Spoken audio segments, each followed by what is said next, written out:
para melhorar as condições de vida da população carcerária e também as condições de trabalho dos servidores e funcionários do sistema penal. O Conselho Nacional de Justiça lançou um guia que propõe mudanças de gestão de rotina dentro das prisões de todo o país. A principal proposta do guia é um novo modelo de gestão. O primeiro passo é formar um comitê de políticas penais composto por pessoas que conheçam bem a realidade dentro dos presídios, divididos por áreas, como infraestrutura, segurança, saúde, alimentação, atividades de capacitação e ressocialização dos detentos. Também é importante ter representantes dos poderes judiciário, executivo e legislativo.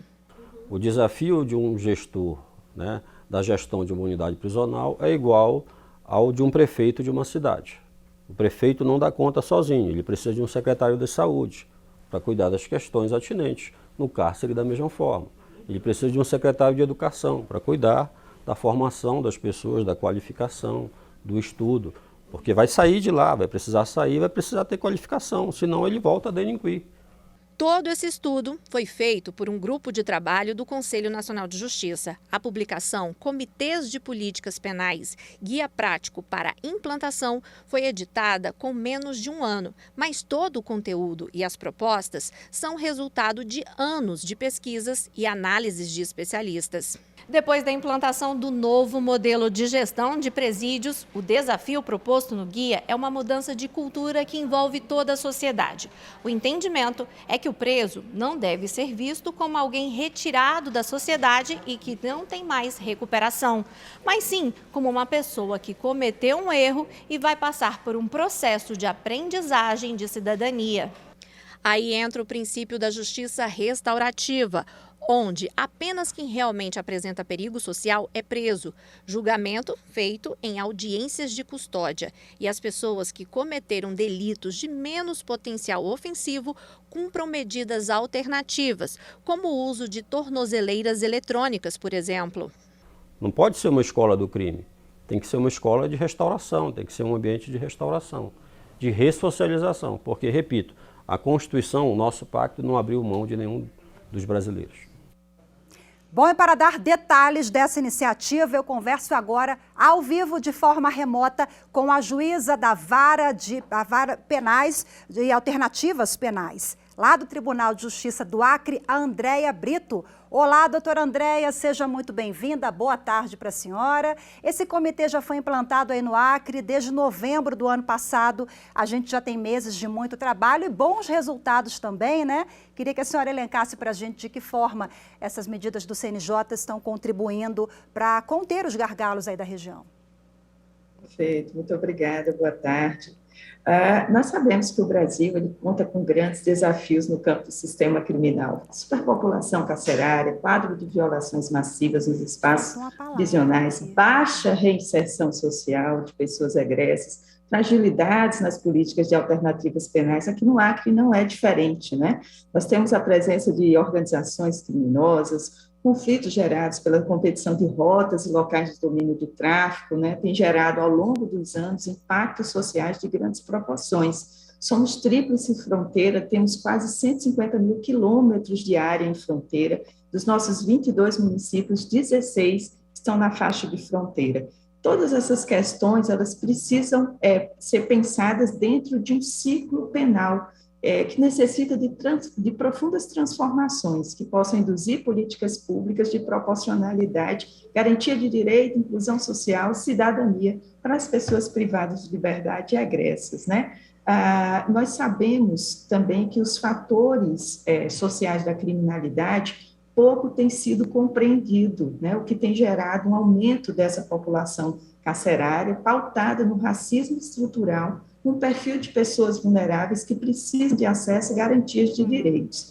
Aqui, pelo nosso Poder Judiciário, em observância aos preceitos do Programa Fazendo Justiça, foi lançado o Comitê de Políticas Penais em novembro de 2021, por ato da nossa presidente, né, com o intuito, então, de otimizar a articulação e integração entre o Poder Judiciário e outras instituições que atuam no sistema de justiça. Nosso comitê, ele dá os primeiros passos sendo estruturado em 6 grupos de trabalho voltados ao fortalecimento de políticas de saúde, cidadania, enfrentamento ao racismo, populações vulneráveis, prevenção à tortura e proporcionalidade. Além da reunião, a primeira que foi feita, né, de sensibilização, houve a indicação já dos integrantes para cada um desses GTs pelas instituições envolvidas. O primeiro passo agora é a apresentação aos membros do comitê e aos integrantes desses 6 GTs do relatório de inspeção realizado pelo GMF, né, nosso grupo de monitoração e fiscalização do sistema prisional. Também esse relatório, ele traz as informações atualizadas sobre como estão os serviços da monitoração eletrônica, os serviços das alternativas penais, SIAP, né, em todo o estado durante o ano de 2022.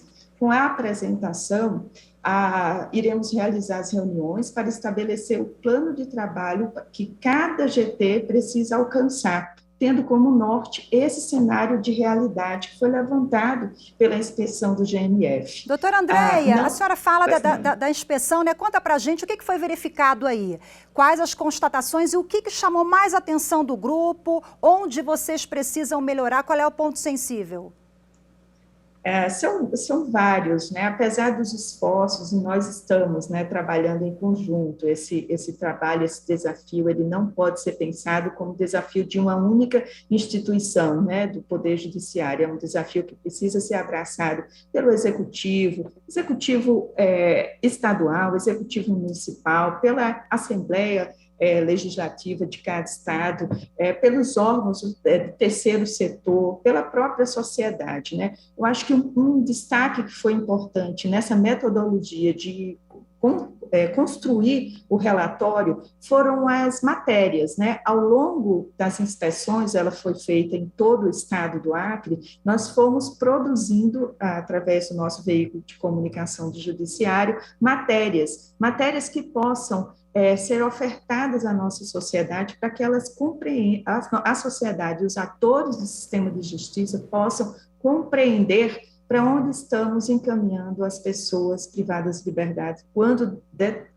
decidimos por uma prisão preventiva. Doutora Andréia, nós acreditamos... Perdão pela interrupção, mas a gente já está terminando o tempo. Hoje a gente tem a retomada do horário eleitoral. Eu não posso finalizar sem antes dar os bons resultados. Eu queria que a gente acelerasse um pouquinho e já falasse dos resultados valiosos, rapidinho para a gente finalizar, por favor. Em 3 anos, né, de desenvolvimento de trabalho do nosso GMF, do nosso Poder Judiciário e dessas articulações, o Acre reduziu a sua superpopulação carcerária em quase 12%, né? Também no socioeducativo, onde nós temos jovens privados de liberdades, nós reduzimos mais de 70%. Em 2019, nós tínhamos mais de 600 adolescentes privados de liberdade e hoje nós temos 172. Em 2019, nós tínhamos 6.356 pessoas adultas privadas de liberdade e hoje nós contamos com 5.622. O planejamento estratégico do nosso Poder Judiciário tinha assumido um compromisso de reduzir até 10% no período de 6 anos, né, era o planejamento de sexênio. Em menos de 3 anos, nós estamos aí atingindo quase 12%. Que coisa boa! Parabéns a toda a equipe. Nesse trabalho de orientação do Programa Fazendo Justiça e nas 27 ações que foram lançadas como desafio. Quer dizer, perfeito. Em 6 anos, então, vocês vão dobrar, triplicar a meta, né? Assim seja. Parabéns a toda a equipe. Bom trabalho para vocês, doutora Andréia. Desculpa a falta de tempo e a correria. Muito obrigada pela participação da senhora, viu? Boa tarde. Imagina. Nós que agradecemos. Muito obrigada. Tchau, tchau.